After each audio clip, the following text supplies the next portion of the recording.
talk of two promoters in boxing joining forces to potentially take an event to the Sphere. Do you think they could bring the first event there rather than you guys in September? Who, boxing? Yeah. Yeah, they can join all the forces they want to join. Those guys, all they'll do is fight with each other, and who's going to spend the money, who's going to be reimbursed, who gets their money out first. It'll turn into a big fight and eventually turn into a lawsuit, and it will be an absolute fucking nightmare for the Sphere. It was talk of like Golden Boy Promotions and Top Rank doing Yeah, good luck to them. What are they going to do? Oscar going to put up the money? Ryan Garcia. Bob going to put up the money? Who's going to put up the money? Both of them. Both of them? Can't wait to see it. I can't wait to see it. What do you think? You think they're both going to put up the money? I think the UFC show would be great. I'd like Imagine to cover both sports. I'd like to see both boxing and MMA do something there. Me too. You think they're going to do it? You think they're going to pay to program the Sphere and put on an in-house show? You're shaking your head yes. Does that mean yes? How much would it cost? Shitloads of money. Hundreds of thousands to $1 million, maybe more. How do you get the money back? Is that just from ticket sales? You go in there because you want to put on the baddest motherfucking live sporting event anybody's ever seen. I'm obsessed.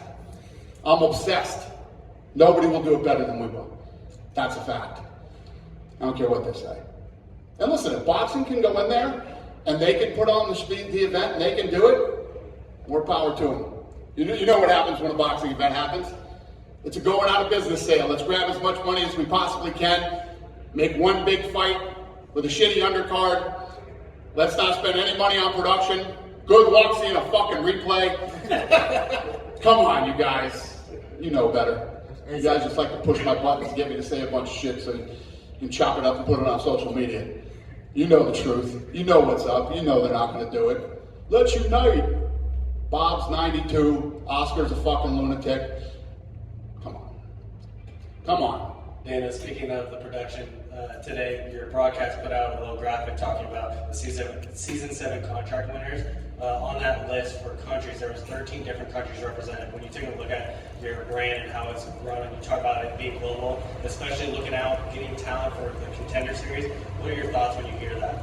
Well, when you think about how focused I am right now in South America, and when I say South America, from Mexico all the way down to Brazil, right? And the countries that we've hit in South America this season on the Contender Series. Then you think about the global footprint and the brand that we've built and what we're doing and how many guys from, all around the world that we've got this season.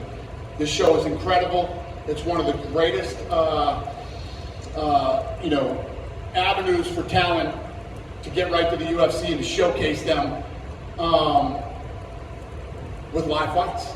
The best against the best. The matchmaking is off the charts on this show. And I always talk about how good the production is. For a fight show that is based around up and coming talent that none of you have ever heard from or heard about. Look at the production on the show. It's awesome. It's a big deal to me. If you didn't notice. Of course, and obviously you're very much focused on trying to find the best talent. But is there anything within you that, when you take a look at that list, that there's a new country or a new region that you want to explore more and try to bring more talent from? Yeah, if you look at what I'm saying about South America, what we're doing in South America right now, and obviously we're in a rebuilding phase right now in Brazil. And you look at, 22 Brazilians this season or something like that? Yeah, so, and there was some badass kids on this season from Brazil. So, yeah, we're in a whole rebuilding phase there. If you look at what, Brazil is always going to be a great market where we find incredible talent.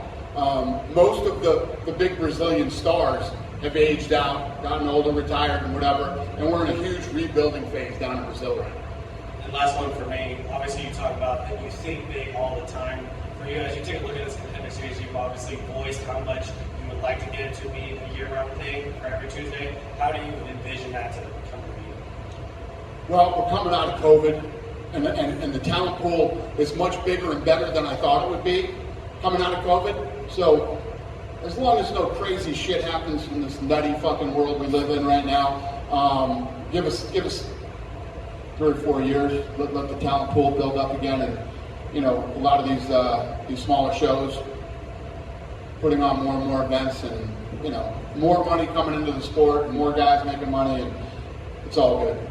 Awesome. Thank you. Thank you. Yep.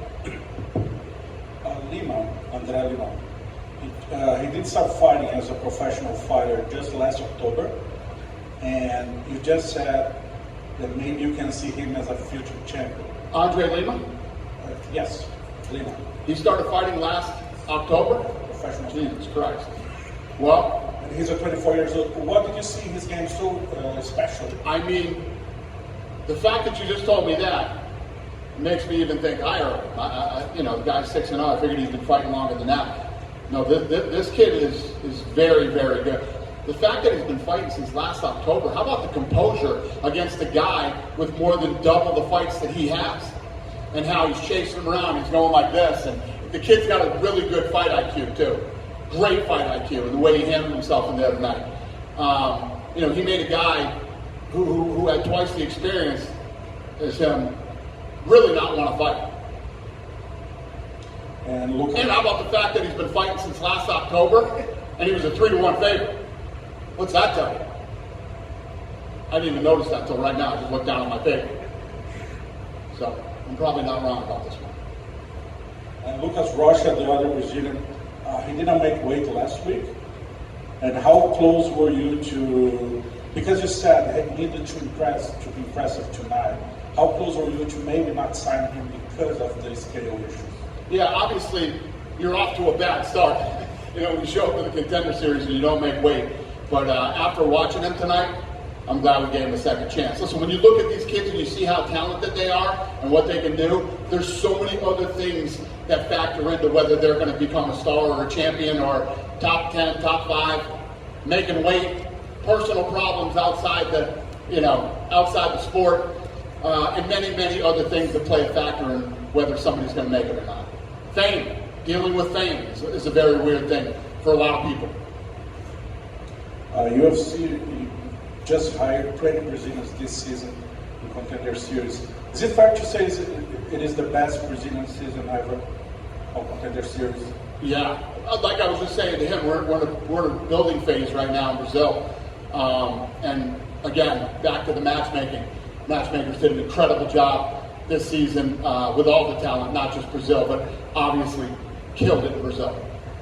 Yeah, the reason for my question is because 5 years ago, you made Contender Series Brazil here in Vegas, just with Brazilian fighters. Yep. Is there something that maybe we can see again in the future? We could see Contender Series Europe. We could see Contender Series England. We could see Contender Series Australia. The list goes on and on. As long as there's enough talent, you know what I mean. You have to have an overload of really good talent just to matchmake some of these fights. Yeah, so far it's not part of the plan in the near future. Sure, I don't know about the near future, but obviously it's a possibility. But the talent has to be there. Or the last one from you, featherweight female division, 135 pounds. Is there something official already? Who is fighting for the belt and when? What's the question? The women's featherweight division. Do you have any announcements? Yeah. We talked about that matchmaking today. We're working on it. No, we don't have an announcement. We're not close.